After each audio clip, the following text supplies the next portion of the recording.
Ce qui fait qu'on a transformé même nos habitudes alimentaires. Aujourd'hui, les Sénégalais pensent que c'est leur culture de manger du riz, alors que c'est une fabrication du colonialisme. Ce n'était pas notre culture du tout. C'est tout à fait récent que notre culture soit le riz. D'ailleurs, en passant, la lutte avec frappe aussi est une invention du colonialisme. Vous savez, c'était un colon particulièrement terrifiant qui aimait beaucoup faire se battre entre eux et les Africains, et il trouvait que la lutte n'était pas suffisant. Il fallait épicer cela en leur demandant d'échanger des coups de poing nus, et aujourd'hui nous disons que c'est notre tradition. Enfin, les traditions se fabriquent. Nous avons un système scolaire que nous avons hérité de la colonisation. La colonisation a créé l'école au Sénégal et dans les pays africains parce que cette école devait former les agents pour cette colonisation, c'est-à-dire les auxiliaires de l'administration. Et donc nous avons été à l'école avec cette culture qui consiste à dire « j'acquiers mes diplômes et je finis fonctionnaire ». Nous avons une mentalité de fonctionnaire. L'État va nous employer. Un jeune qui sort de l'université et qui est employé par le système fédéral américain, il considère que c'est un échec, que c'est une perte de temps. Il peut commencer à la rigueur en travaillant pour l'État américain, en enseignant par exemple, en étant pour Teach for America, mais son plan de carrière, c'est de partir de là le plus vite possible pour se mettre à entreprendre et pour créer sa propre affaire et faire ce développement. C'est donc une mentalité qui est radicalement différente. Et pourtant, ces jeunes-là, effectivement, vous avez raison de dire, il n'y a aucune différence entre eux et nous. Je dis nous parce que j'ai été moi-même élève ici. Nous sommes même, nous autres Sénégalais et nous autres et Français, parce que nous avons hérité du système français, en principe, nous sommes même plus forts qu'eux. Notre système est tellement exigeant qu'à niveau égal, après le bac et dans les toutes premières années de l'université, nous sommes plus forts que les Américains. Mais très rapidement, ils deviennent infiniment plus forts que nous, précisément à cause de cet état d'esprit. Ça change radicalement. Un Français qui sort des classes préparatoires, vous le menez dans une université américaine, il plane sur tout le monde. Dès qu'il a fini ses études d'undergraduate, il se retrouve à l'arrière de la classe et c'est les autres qui sont devant lui. Parce que les autres ont été élevés dans cette idée d'entreprendre, d'essayer et d'avoir cet esprit d'innovation permanent. Et c'est donc cela que nous devons essayer d'insuffler également dans nos formations. Avoir les qualifications les plus pointues, mais également avoir la capacité d'entreprendre. Une étude de l'IFAN qui vient de sortir, qui a fait une enquête auprès des jeunes de 15 à 35 ans, je crois, et il s'avère que 75% de ceux-là disent que leur souhait, c'est de pouvoir partir de ce pays dans les années qui vont venir. C'est terrible. C'est terrible, non pas seulement parce qu'ils veulent partir, mais pour traduire l'état d'esprit que ça signifie. Ce que cela signifie, c'est que vous avez une population qui est atteinte dans sa capacité d'initiative elle-même. Être atteint dans son corps, c'est grave, c'est suffisamment grave. Mais être atteint dans sa capacité de réagir à ce qui vous arrive, c'est pire.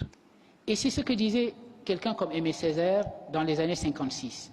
Ce qu'il reprochait à la colonisation, c'était moins d'avoir occupé nos pays que d'avoir, dit-il, créé une crise de l'initiative. Et la vraie réponse à la colonisation, ce n'était pas seulement la décolonisation pour lui, c'était également l'idée de reprendre l'initiative et d'avoir l'impression qu'en bonne prospective, l'avenir est quelque chose que nous pouvons nous-mêmes forger de nos propres mains.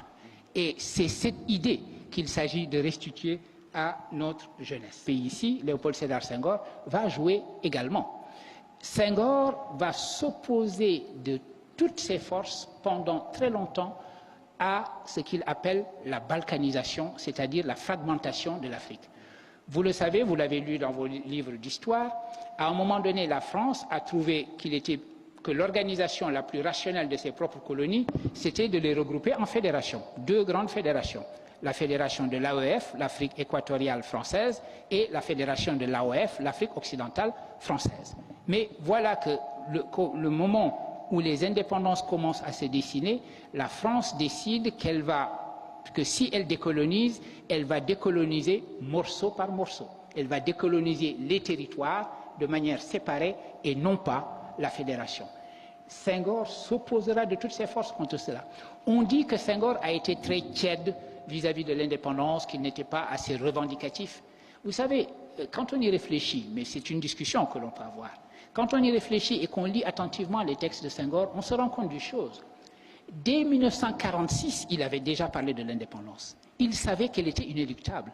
Après la Deuxième Guerre mondiale, il était clair que les craquements du système colonial allaient conduire vers les décolonisations.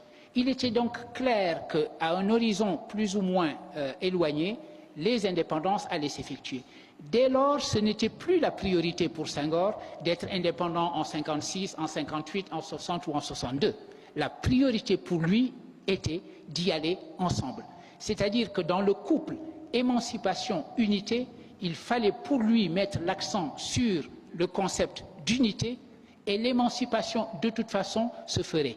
Comme le disait Nkrumah, paraphrasant la Bible d'ailleurs, prenez le royaume politique et le reste vous sera donné de surcroît. C'est-à-dire, commencez par réaliser votre unité et l'indépendance elle-même viendra. Et c'est la raison pour laquelle Senghor a considéré comme un grand échec les indépendances séparées des pays africains. Les paramètres sont comme la langue d'Ésope. Ce qui pose un problème, c'est également un atout. Aujourd'hui, l'Afrique a un problème avec sa population, a un problème avec sa jeunesse. Ça veut dire que vous avez une jeunesse extrêmement importante et il faut lui trouver du travail et cela ne va pas de soi. Donc, vous pouvez considérer que cette jeunesse est un poids. Mais également, cette jeunesse est un atout extraordinaire si vous regardez la démographie, non plus seulement localement, mais sur le plan mondial. Et que vous vous dites que les gisements, les grands gisements de développement démographique et de développement de créativité et de développement d'une jeunesse entreprenante, etc., se trouvent en Afrique. Donc, nos problèmes sont également, d'une certaine façon, aussi nos solutions. Les germes de changement nous disent que les choses sont en train d'aller mieux. Les germes de changement et la projection nous disent que les choses vont aller en principe, de mieux en mieux. Mais en même temps, que tous les chiffres qui permettent de mesurer ce mieux, c'est-à-dire la croissance, etc., existent, en même temps, nous nous rendons compte que cette croissance ne se transforme pas en emploi. Et donc, vous avez la situation paradoxale où la jeunesse africaine est à la fois l'atout le plus important de ce continent, étant donné les germes de changement, et c'est une jeunesse qui ne croit pas elle-même en son propre futur ici. Dans le passé, avant que la vraie religion arrive, les gens refusaient la religion au nom du polythéisme de leur père, etc. Mais si vous entendez cette phrase comme nous parlons de nous, aujourd'hui, de temps en temps, nous avons la tendance à transformer notre propre tradition en une espèce d'idole et de divinité, sans comprendre que cette tradition, elle nous appartient, elle est notre héritage, et qu'il nous appartient de lui donner signification par les actions que nous entreprenons aujourd'hui. C'est cette mondialisation aujourd'hui des connaissances, des intelligences, etc., il faudra compter avec. Et il n'y a aucune raison que l'Afrique soit en dehors de ce circuit. Donc il faut que vous sachiez que le brain drain, ça va encore continuer sur au moins une génération. Il arrivera un moment où cela va s'inverser, parce que c'est le cas en Chine et c'est le cas en Inde. En Chine et en Inde, les choses sont en train de s'inverser. Les étudiants sont en train de préférer faire leurs études à l'université de New Delhi. Ils ne vont aux États-Unis que quand ils ont raté le concours d'entrée à l'université de New Delhi, qui leur semble meilleur que la plupart des universités américaines aujourd'hui. Et par ailleurs, les gens rentrent. Mais même quand ils étaient dans ces meilleures universités américaines, ils s'arrangeaient toujours pour garder des liens avec leur pays d'origine. L'idée que la vraie fidélité est dans le mouvement. La fidélité à notre tradition, à notre pensée et à qui nous sommes sera réelle si nos actions nous sont dictées non pas par cette tradition, mais par le futur que nous souhaitons. Et c'est sur cette idée-là que je comptais terminer mon propos. Je vous remercie infiniment de l'avoir écouté.